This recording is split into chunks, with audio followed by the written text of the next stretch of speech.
Think about a city built to be perfect, an ultra-modern paradise rising from the sea. White sandy beaches stretch endlessly, clear blue waters surround green parks, and tall skyscrapers offer the best luxury living. This is Forest City, a $100 billion megaproject off Malaysia's coast that was meant to be the future. But here's the catch: it's practically empty. A city designed for hundreds of thousands now sits eerily silent, its streets abandoned and its buildings lifeless. So, how did this grand vision turn into one of the world's most expensive ghost towns? Let's dive deep into the story of ambition, missteps, and lessons that Forest City offers. The rise and fall of Forest City. Imagine a city built to be perfect: clean beaches, shiny skyscrapers, and smart technology everywhere. This city, called Forest City, was meant to be the future. It was designed to be a tropical paradise where people could live in luxury and enjoy modern life. Developers spent over $100 billion to create this dream city on artificial islands in Malaysia. The goal was to attract wealthy buyers and families from around the world, especially from China. The plan sounded amazing on paper, and at first, many people were excited about it. But when you visit Forest City today, it feels completely empty. The roads, parks, and even swimming pools have no one using them. Instead of a lively community, it feels like a forgotten dream. What went so wrong with this grand project? Let's explore the story of how Forest City became one of the world's most expensive failures. The grand vision of Forest City. Forest City started with a big idea: build a self-contained, futuristic city. Everything a person could need: homes, schools, shopping malls, parks, and even luxury services would all be in one place. It was designed to be eco-friendly, with lots of greenery and modern technology to make life easier. The city was built on man-made islands just off Malaysia's coast. This unique location was supposed to make it a hotspot for global investors. The developers, a Chinese company called Country Garden Holdings, believed this would be the perfect solution for middle-class Chinese families who couldn't afford rising property prices in China. In 2016, Forest City had its grand opening. The first island had towering apartment buildings that could house around 700,000 people. More islands were planned, and there was a lot of excitement. Politicians and royals supported the project, and people expected it to sell out quickly. It looked like the start of something great. The start of the problems. Even though Forest City had a strong start, cracks in the plan soon appeared. One of the biggest challenges came from China's own real estate market. For years, Chinese property prices had been rising rapidly.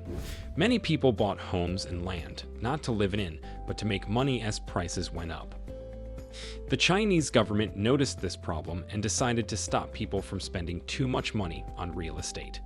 New rules were introduced, limiting how much Chinese citizens could invest in overseas property. Since Forest City relied heavily on buyers from China, this was a huge blow. Suddenly, fewer people were interested in buying apartments there. At the same time, Malaysia faced its own political changes.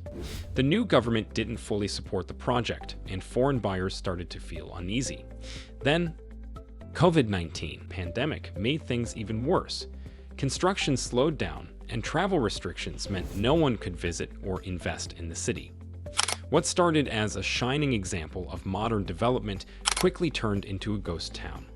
Apartments remained empty, and the grand vision of Forest City began to crumble. Life in an empty paradise. Forest City was built to be a dream destination, but today it feels more like a strange, empty movie set. The streets are clean, but they're silent. There are no cars, no honking, and no people walking around. The buildings look beautiful, but their windows are dark at night. It's a city that feels stuck in time. The beaches, once meant for families and tourists, are now empty. The swimming pools, designed to host parties and relaxation, sit still with no one to enjoy them. Even the parks, where children were supposed to play, remain quiet and untouched. It's like the city is waiting for something to happen, but nothing ever does. Shopping malls, which were built to be busy hubs of activity, are eerily quiet. Some visitors have shared creepy stories about Forest City. For example, One visitor saw a toy train running in a deserted mall. The train kept circling the empty space, but there were no children or shoppers around. Stories like this make the city feel more like a ghost town than a paradise. Residents who do live in Forest City describe it as lonely and unsettling. They say it's hard to live in a place where everything feels abandoned. Even with luxury apartments and beautiful surroundings, the emptiness makes life difficult. The silence can feel overwhelming, and many people who move there now want to leave. Lessons from Forest City. Forest City's failure teaches us some important lessons about building cities and handling big investments. First, a city needs people to feel alive. Forest City was designed to attract investors, not real families or communities. The focus was on selling apartments, not on creating a place where people could build their lives.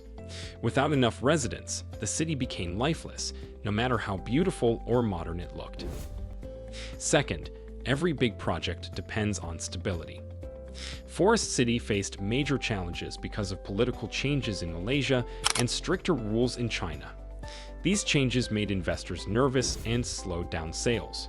For a project this large, even small disruptions can cause huge problems. Third, a city needs to be more than just a luxury brand. Forest City was advertised as eco-friendly and futuristic, but its construction harmed local nature. For example, it was built in a protected wetland area, which upset environmentalists.